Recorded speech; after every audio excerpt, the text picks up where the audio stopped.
자, 국민과 함께하는 정부의 민생 토론회, 오늘 주제는 교통이었습니다.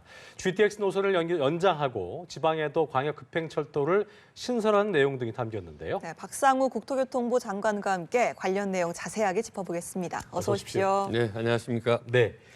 자, 오늘 정부의 6번째 민생 토론회 있었습니다. 네. 주제는 교통이었고요. 이 출퇴근 교통 문제 같은 경우 저희가 뉴스로도 많이 네. 보도드립니다만 민생과 또 직결된 것이기 때문에 무엇보다 중요하다고 할 수 있을 텐데, 자, 먼저 오늘 정부가 내놓은 대책의 핵심부터 좀 들어보겠습니다. 네, 한마디로 요약하면 출퇴근 30분 시대, 그리고 교통 격차를 해소해 드리겠습니다. 30분 시대와 격차 교통 해소. 격차 해소 예. 이렇게 요약할 수 있겠고요.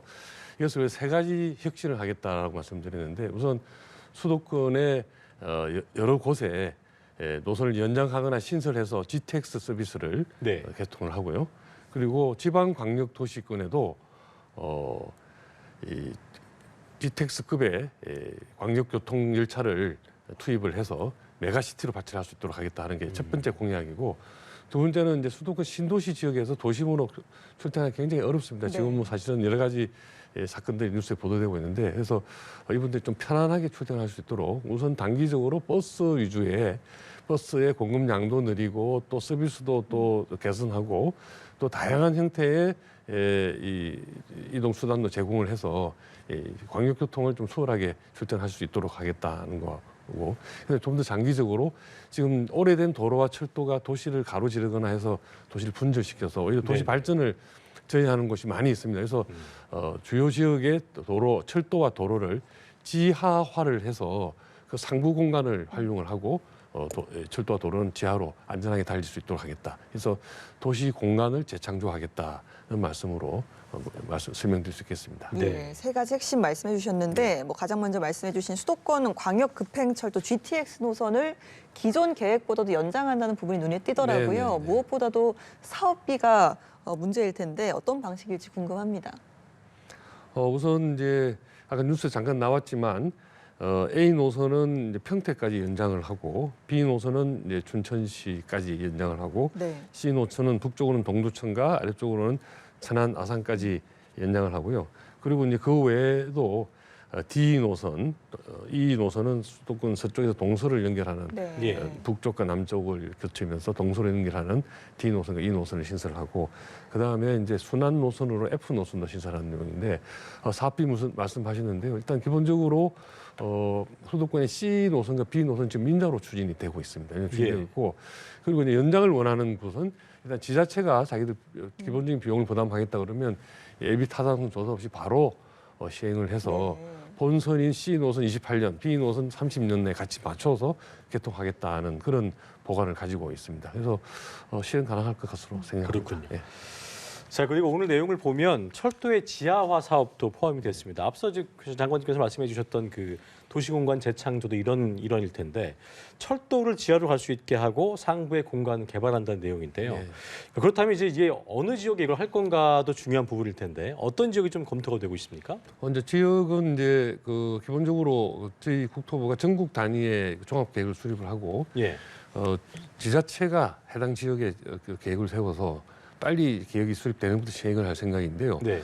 뭐 많은 지역이 실현 가능할 거라고 생각을 하고, 특히 저희가 이제 수도권을 비롯해서 계략적인 검토를 해보니까 약 그 지하를 하면 지상에 있는 토지가 1,000만 제곱미터. 1,000만 제곱미터요. 그게 잘 감이 안 오시죠? 어느 정도냐면 얼마큼이요? 판교 신도시, 판교 신도시가 한 900만 제곱미터 됩니다. 네. 아, 그거 더 큰 그 정도 공간을 이용할 되거나 수 그 있군요. 정도는 그 도시 공간이 새로 생겼는데, 사실 그 부분이 공짜로 생기는 겁니다. 그래서 그 땅 위에서 도시 개발 사업을 해서, 다시 말씀드린 판교 신도시 정도의 넓이의 땅에 새로운 도시 개발 사업을 해서, 그러면 개발 이익이 생기지 않겠습니까?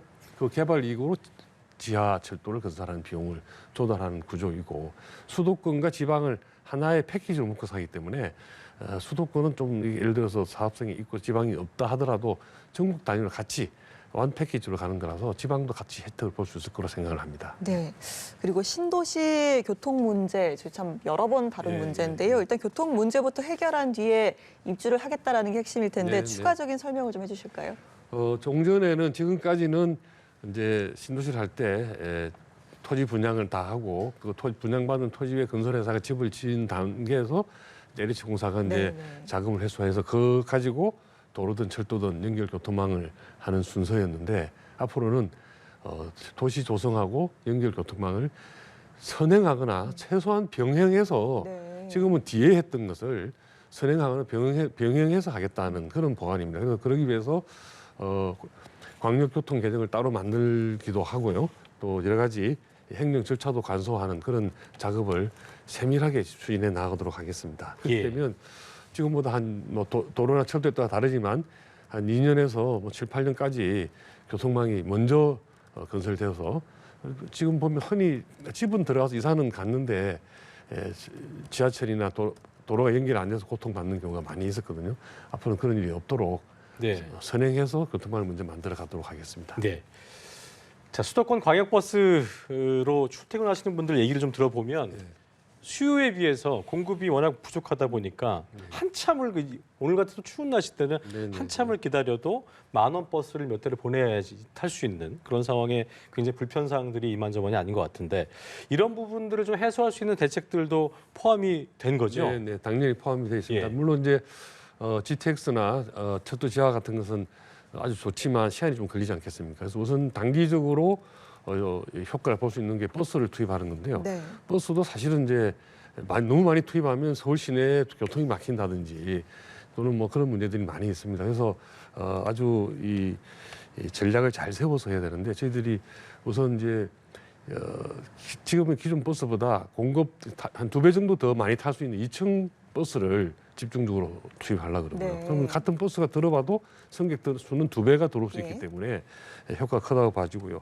그리고 이제 지금 입석이 금지되면 다 좌석제로 바뀌었거든요. 그래서 좌석을 미리 예매를 해서 이렇게 기차표 끊듯이 내가 몇 시에 어디서 출발한 차를 몇 번 좌석을 예매를 해서 편안하게 올 수 있도록 하는 좌석 예매제라든지 또는 이제 모든 버스가 다 종점에서부터 출발하면 중간에는 이렇게 버스를 타기 어려워집니다.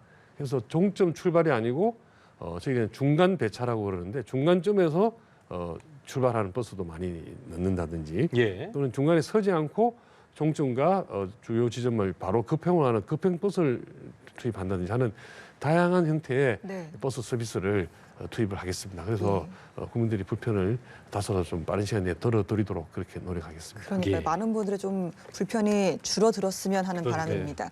그리고 또 수도권뿐 아니라 지방권에서도 이제 광역 급행철도를 도입하겠다. 그러니까 전국에 GTX 시대를 열겠다라는 계획도 돋보이는데요. 사업성이 가장 중요한 문제일 텐데 어떻게 생각하시는지요?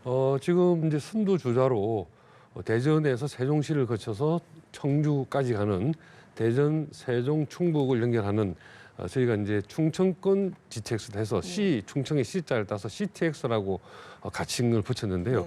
그 사업이 민야로 곧 시작될 것으로 생각이 되고 그다음에 이제 대구, 경북이라든지 광주, 전남이라든지 부산, 울산, 경남 같은 지역은 이미 기본 광역철도 계획이 있습니다.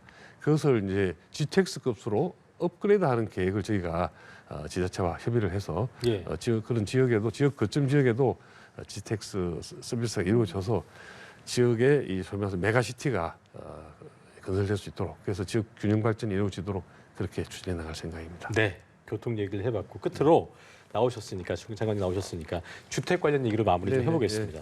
올 연초에 주택 공급 대책 발표하셨잖아요. 이제 약 한 달 정도 지났는데 관련돼서 어떻게 좀 진행이 되고 있는지 들어보고 마무리 짓겠습니다. 지난 1월 10일 날 재건축 재개발을 좀 손쉽게 빠르게 할 수 있도록 하고 도심의 다양한 형태의 주택을 공급하겠다는 대책을 민생토론 형식으로 발표를 했습니다. 지금 그 안에 세부 과제가 총 77개 세부 과제가 있습니다. 그 77개 세부 과제에 대해서 저희들이 발빠르게 지금 이제 입법 예고할 것은 곧 입법 예고를 하고 해서 법 개정 사항을 제외하고는 상반기 중에 다 완료를 하고 가장 관심이 많은 것이 1기 신도시의 선도 지구를 어떻게 할 거냐 하는 건데 그것도 이제 선도 지구의 지정 기준을 5월까지 저희들이 만들어 가지고요 공모 절차를 거쳐서 금년 하반기에는 1기 신도시 중에서 어느 단지들이 선도지구가 되어서 진행되겠구나 하는 것을 가시화시킬 수 있도록 그렇게 하겠습니다. 알겠습니다. 오늘 여러 가지 계획 말씀해 주셨는데요.